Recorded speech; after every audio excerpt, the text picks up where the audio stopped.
Hey everyone, it's Ollie back with another review of Canada's Drag Race, Season 1, Episode 8, Welcome to the Family. Before I start this review, I do want to pay my respects and tribute to the amazing angel, drag, performer, beautiful person inside and out, Chi Chi Devayne, who we unfortunately lost this past week. Looking back at this year, we lost so many amazing, beautiful people, including Chi Chi, and it's nice to know that there were so many people, so many queens. The community came out and just could not stop talking about Chi Chi and how amazing she was. And literally everyone that's ever worked with her has nothing horrible to say. Nothing but nice things and how supportive she was. And the last words to her fans and to her family was never give up. And I think that's such an important message, especially in the COVID times that we're facing. So thank you so much, Chi Chi, for being the amazing contender on Season 8. And being such an amazing all-star on All-Stars 3. We will never forget you, and thank you for your contributions to the community. So this week was the makeover challenge, and a lot of people don't like the makeover challenge because a lot of favorites tend to go home on the makeover challenge, which is very unfortunate, but I always love seeing someone get made over.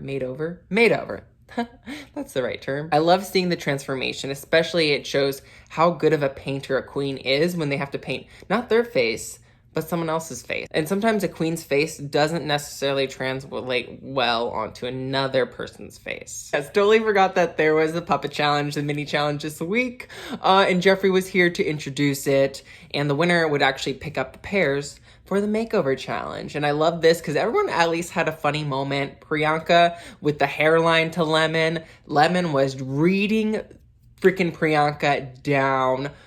Jimbo was talking about plumping Scarlett up with the cotton. Girls were not playing with this puppet challenge. This was one of the best puppet challenges I've ever seen on Drag Race. Who else? Rita didn't hold back because she got Jimbo. And you know what? Jimbo didn't have good things to say about the judges, especially Jeffree. And like I said, Jeffree's there. It wasn't really funny, but it was a good moment for Jeffree to know that Jimbo was talking about her. Lemon was going in on Priyanka, but lo and behold, Scarlett ends up winning. And this is Scarlett's, I know it's not a maxi challenge win, but her first win of the season. So first mini challenge win. Props to her. I'm actually really excited. I'm like thinking Scarlett might win the maxi challenge along with this mini challenge. She was doing a pretty good job because she had Rita. Lo and behold, Miss Rita probably has a little crush on Lemon. I mean, Lemon is very cute, so I don't blame her. I digress.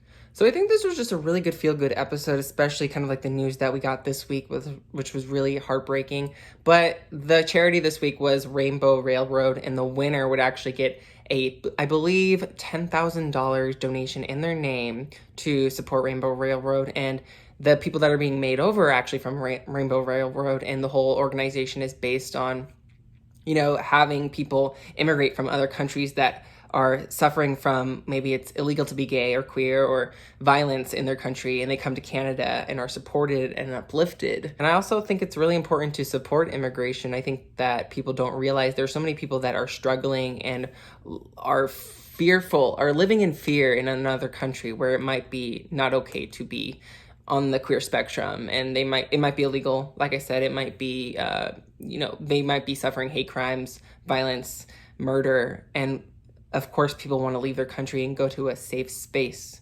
such as Canada or America. And also, it's important for people seeing this, like, I know for myself, like, I take my freedom for granted. I know there's still discrimination throughout, North America, but there are people that are still struggling today in other countries because of who they are.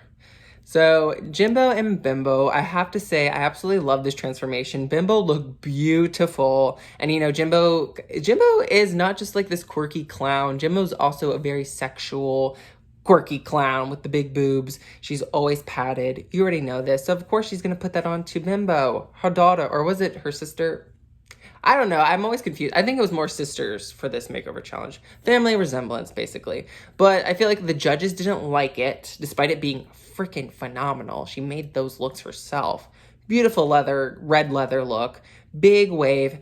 I think the judges didn't like it because she was being too sexual. And honestly, I think she would have been okay if she didn't have like a sexual character last week during the pageant. I think maybe they're tired of seeing all the sexual characteristics and whatever from Jimbo. But I think maybe she would have won this if she didn't have a sexual character last week. I don't know. Interesting. But the look was beautiful. Going on to Scarlet and Violet Baga. No. So going on to Scarlet and Violet Bobo. She did such a great job of putting not her own face, because Scarlet is a makeup artist and I think she really excelled this week, because this is important. Like I said earlier, you need to paint someone else's faces for them and not yourself. So it's great that she is a makeup artist and has so much experience painting other people's faces. The only downside to Scarlet and Violet was that it was too similar. You for the makeup challenge, you want a similarity, but you don't want it to be like twins. And unfortunately, their outfits were literally twins. The only difference was that they had different leather jackets. One was, I think, Scarlet's was black, and Violet had like a brown leather jacket. But I will say that I think Scarlet did a good job of putting the Bobo brand onto Violet, because I think that was a major point of the challenge, was to make sure you brand the bitch, okay? Brand your sister. Priyanka and Elektra. This was a great transformation. I think a lot of people didn't want Priyanka to win for some reason. I don't even know why. Of course I want Priyanka to have another win, because girl's been in the bottom twice, a great lip syncer, but we're getting into top 4, girl. You need to win another challenge to solidify your place in the competition. So Priyanka did a great job, because yes, the outfits were the same, but they were different colors. They had different wigs on. But the transformation on Elektra was so great, you know. They had a beard before coming into this, and just she painted her so beautifully. I love the composition of Priyanka was in the beautiful lime color on her skin, gorgeous. But then Elektra had like this magenta leotard, which is beautiful on her skin, and I love that she branded her she branded her Priyanka brand onto Elektra about what's her name. And so I really think she did a great job, and I think looking back, I'm like, yeah, she deserved to win this week for sure, absolutely. And also because I love their story. They had a story about Elektra being a fan of Priyanka. She's seen Priyanka perform before, and so having like a queer entertainer, an artist that you look up to, and how that person inspires you and makes you feel safe and happy and influences you, like in real life outside of the show, like that was perfect. That was a perfect kind of like story arc for Priyanka. And so moving on to the bottom 2, talking about first, Rita. I was surprised. I was really surprised. This was kind of seeing Rita fail for the first time, fall, because Rita's won twice. She's never been in the bottom, I don't think, at this point. And so it was Rita and Tarabaga. So I think it's like Tarabag, whatever. They had like this clown kind of concept. Rita was the old monochrome clown, black and white, gray, whereas Terry was like the new, younger queen clown, whatever. And so she was very colorful. She was blue, red, yellow, primary colors. I think the outfits looked a little cheap, especially for Rita's taste. I was really surprised. Rita is such a polished queen, you know, she has so much experience, and to see her fall this week was very shocking.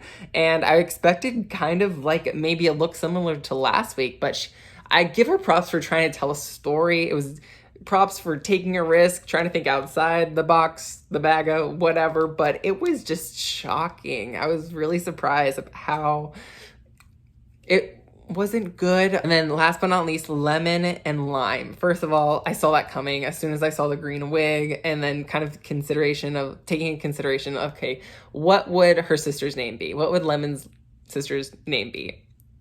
Lime. Hello. So lemon and lime. I think lime just looked a lot older than what she looked like as a boy. I don't know. She looked like she aged her. And I think maybe this was kind of like an example of Lemon trying to put her face onto Lime, and it really just didn't translate, despite Lemon having experience of putting people in drag before. And also the outfit wasn't that exciting. It looked it was a flappers kind of like 20s, 30s look. And I think despite that being like an iconic look, that look is going to age you regardless. So her painting Lime matronly with the flapper inspired look just really made her look like her mom. Like, it looked like it was Lime was the mom and Lemon was the daughter. I was just shocked in general this week of of Lemon and Rita being in the bottom this week, because those two have both won 2 challenges at this point. And I really thought those two were at least going to be into the top 3 finale. So it was shocking. So last but not least, let's get on to the, oh God, my foot. Oh God. So last but not least, let's get on to the lip sync, which I have to say, this was probably the best lip sync of the season by far, so far.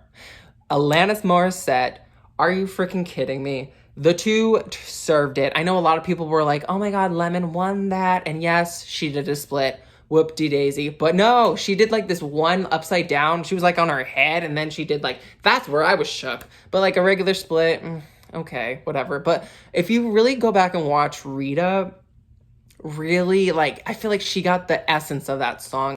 It was just so cool to see Rita lip sync and really embody that song. I know she wasn't doing all the flips and the shablams and the freaking splits. I can't even talk right now. But that's not what lip sync is all about.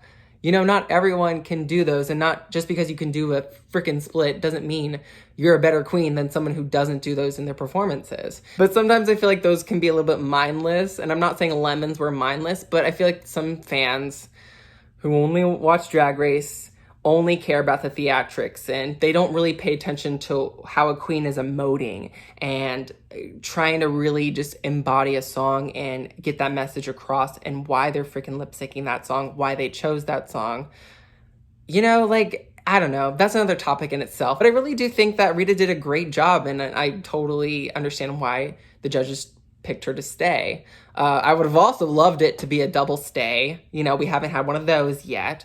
But, I mean, maybe they don't have enough episodes. They're like, oh, this is episode 8. We don't have 2 more episodes until the finale. They only ordered 10 episodes, y'all. We got to get this shit done. Like I said, it was really sad to see Lemon go. But, y'all, you already know that it's okay. She's a shoo-in for All-Stars. Losing is the new winning. Don't even worry about it, Lemon. You got a career ahead of yourself. We're going to get through COVID. We're going to see you in the clubs performing New York. WeHo. You're going to be traveling when things are good to go. You know, we got this going. But until then, that was Canada's Drag Race, episode 8. Welcome to the family. Let me know what you thought. Do you agree? Do you disagree? Your predictions for the finale. Who's going home next? Who's going to win the whole damn thing? Let me know. And until then, like, share, subscribe. Follow me on all social media platforms at Ollie Dreamer. And until then, I'll see you guys for episode 9 of Canada's Drag Race. Bye.